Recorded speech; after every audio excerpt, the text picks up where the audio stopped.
हर सुनने वाली और देखने वाली को अस्सलाम वालेकुम वरहमतुल्लाहि वबरकातुहू। Welcome to my YouTube channel. उम्मीद करती हूँ आप सब ठीक ठाक होंगी। अल्लाह ताला मुझे और आपको अपने हिफ्ज़ व अमान में रखे।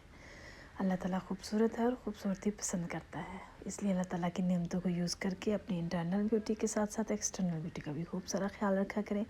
आज मैंने हेयर जेल बनाया है।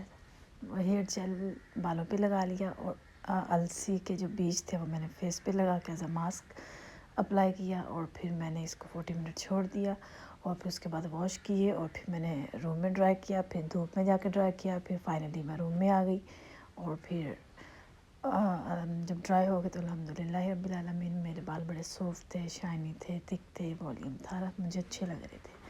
तो मैंने सोचा कि मैं एक दफ़ा फिर आपसे इसका शेयर करूँगी खाली अलसी का जेल जो है वो कितना फ़ायदेमंद होता है। उस खाली अलसी के जेल के अंदर इतने ज़्यादा फ़वाइद हैं, अगर आपके पास टाइम नहीं है या कुछ लोग इरिटेट होते हैं दूसरी प्रोडक्ट से, तो वो खाली अलसी का जेल जो है वो बनाएं, थोड़ा सा बनाएं, अपने बालों पे लगाएं, छोड़ दें उसको और फिर आप उसका रिज़ल्ट देखें। अलसी का जेल जो है उन लोगों के लिए बहुत फ़ायदेमंद है जिन लोगों के जो ज़्यादा प्रोडक्ट अपने बालों पे नहीं लगाना चाहती, बिल्कुल मेहनत नहीं करना पसंद करेंगी अपनी खूबसूरती बालों की को बरकरार रखने के लिए। तो आप खाली अलसी लें, थोड़ी सी आधे कप में डाल के अवन में घुमाएं, वो फ़ौरन कोई 2 मिनट में जेल बन के तैयार हो जाएगा। उसमें कोई मेहनत, चूल्हा, बर्तन धोने शोने किस तरह का कोई आपको इशू नहीं होगा। तो वो ठंडा होने के बाद बालों पे अप्लाई कर लें। इसके इतने अच्छे रिज़ल्ट्स हैं, ये आपको उसी तरह के खूबसूरत रिज़ल्ट देते हैं। लेकिन मैं वैसे ही अगर अलसी मतलब उसके अंदर मैं एक चीज़ और दो मुझे ये जो पड़ी हुई हैं वो अब लगा तो रही हूँ, मेहनत हो रही है तो मैं इसको भी ऐड कर लूँ। कभी कभी मैं ऐसे भी करती हूँ, वन टाइम में वन चीज़ ही यूज़ करती हूँ और कभी होता है वन टाइम में मैं 3-4 चीज़ें उसमें ऐड कर देती हूँ। तो ये डिपेंड करता है मेरे मूड। आज मेरा मूड बिल्कुल भी कोई मेहनत कर बहुत ज़्यादा चीज़ें ऐड करके लगाने का नहीं था और फिर मैंने अलसी को लिया, कप में डाला, अवन में 2 मिनट उसे घुमा लिया, उसका जेल बन गया। ठंडा होने के बाद उसको मैंने अप्लाई कर लिया जो उसके बीज थे उसके अंदर दही डाली, बेसन डाला और उसको अपने फेस पे अप्लाई कर लिया और मैंने इससे 2 फ़ायदे उठाए। और फिर उसके बाद इस नेचुरल चीज़ों पे आपका यकीन और पक्का हो जाएगा कि जो नेचुरल चीज़ें हैं इसका कोई नेमल बदल नहीं है। ये प्रीवियस मंथ्स में मेरे पूरे 2 मंथ तक मेरा इतना हेयर फॉल हुआ था, इतना शदीद हेयर फॉल।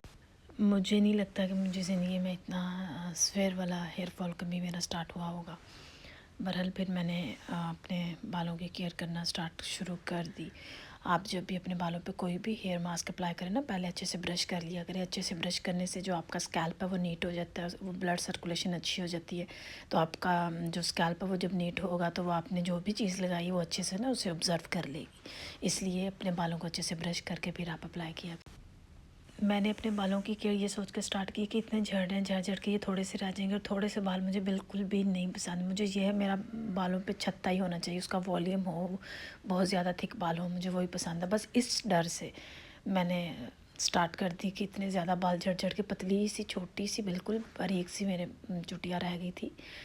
और फिर मैंने स्टार्ट किया ये जो नेचुरल चीज़ें इन्हें कंज्यूम करना भी स्टार्ट किया और इनकी मैंने एप्लीकेशन भी स्टार्ट की। जब मैं इसको अप्लाई करती थी फिर मैं सोचती थी, जब अप्लाई किया तो फिर इसके जो बच्चे इसको मैं फेस पे एज अ फेस मास्क इसको यूज़ कर लेती हूँ। और अलसी तो वैसे भी जो होती है ना वो फुल ऑफ एवरी थिंग होती है, उसमें आपकी स्किन की जो खूबसूरत बनाने के जो सारे राज हैं ना वो इस अलसी में होते हैं। एक अलसी जो है वो आपकी स्किन को ग्लो भी करती है, ब्राइट भी करती है, टाइट भी करती है और जो आपकी आइज़ के सराउंडिंग छोटी छोटी लाइंस फील होती है ना, ये उसको रिड्यूस करती है। आप इसको यूज़ करके देखें और ये बड़ी फ़ायदेमंद चीज़ है, इसे आप हल्के में ना लिया करें। ये हल्के इफ़ेक्ट्स नहीं देती, हैवी इफ़ेक्ट्स देती है, आपके बालों को खूबसूरत बनाती है, फ्रेश बनाती है और आपका बहुत ज़्यादा बजट जो कि चीज़ लगने के बाद आपके बालों में जो एक खूबसूरती की लुक आनी चाहिए वो ये एक बार में ही दे देती है। और मुझे फ्रेंड्स सर्कल, मेरी सिस्टर्स, मेरे कज़न्स मुझसे पूछा करती थी कि आपके बाल इतने अच्छे क्या करती हो, तो मैं अगर बताती थी तो वो यकीन नहीं करती थी। अच्छा, आपकी स्किन इतनी अच्छी है, कितनी फ्रेश है, इतनी ग्लो करती है, कितनी टाइट है, आप क्या करती हो? अगर मैं उन्हें कोई भी फेस पैक बताती थी वो यकीन नहीं करती। तो उन्हें ये था कि शायद ये हमें नहीं सही बता रही। हालांकि मैंने हमेशा ऑनेस्टली जो है वो अपनी शेयरिंग की है, मैंने कभी उसमें कोई घपला नहीं किया। जो चीज़ यूज़ करती हूँ जो इफ़ेक्टिव होती है वही मैं अपनी सिस्टर्स को, कज़न्स को और बाकी फ्रेंड सर्कल में मैं बताया करती थी, लेकिन उसको हल्का ले लेती थी। और फिर कुछ टाइम बाद वही बात वो किसी और से सुनती थी या कुछ किसी और के कहने पे अप्लाई करके, यार आपने तो बिल्कुल ठीक कहा था, उससे तो इतना कमाल का रिज़ल्ट हो गया, ये वो। बस आप लोग ना इजी लेते हो। लड़कियां ज़्यादातर जो है वो क्यों अपने आप को इतना नेगेटिविटी असरात में घेरे रखती हैं कि अगर आपको कोई हेयर टिप या ब्यूटी टिप बता रहा तो आपके जहन में ये क्यों आता है कि झूठ बोल रही होगी, ये लगाती कुछ है और हमें कुछ और बता रही है। ऐसा कुछ नहीं होता, लेकिन ऑनेस्टली ही अपनी नॉलेज और शेयर करना चाहिए। तो मैंने अल्लाह ताला की नेमतों को यूज़ करके बहुत फ़ायदा उठाया। ये नेगेटिव सोचने की बजाय उनको जाके गूगल पे सर्च करना चाहिए कि इस चीज़ के क्या फ़ायदे हैं, इसके क्या नुकसान आता है, ये चीज़ किस ये स्किन का यूज़ आप उसको देख सकते हैं, बालों का यूज़ आप देख सकते हैं। पहले उस चीज़ की अवेयरनेस लें और फिर आप उसको यूज़ किया करें, क्योंकि कुछ रेमेडीज़ इस तरह की होती हैं लोग उसको बस यूट्यूब पे देखते हैं और अप्लाई करना स्टार्ट कर देते हैं, क्योंकि उनको अपने बालों के टेक्सचर का तो पता ही नहीं होता। सबसे पहले अपने बालों की या अपनी स्किन के टेक्सचर का कि किस टाइप के बाल हैं, किस टाइप की ब्यूटी है, फिर आपको प्रोडक्ट यूज़ करनी चाहिए। नॉलेज बहुत पावरफुल चीज़ होती है। अगर आपके पास नॉलेज है तो आप उसी एक चीज़ को बहुत ज़्यादा वेज में अच्छे तरीके से आप यूज़ भी कर सकते हो, कंज्यूम कर सकते हो। अगर आपके पास नॉलेज नहीं है तो बस वो नकल के लिए भी अकल की ज़रूरत होती है ना, तो वो सीन हो जाता है कि बस देखी और अप्लाई कर ली, ये नहीं देखा कि ये मेरे बालों पे सूट करेगी कि नहीं। अगर आपके ऑयली बाल हैं तो आपने फिर उसके हिसाब से यूज़ करना है। अगर आपके बाल ड्राई हैं तो फिर भी आपने उसके हिसाब से यूज़ करना है।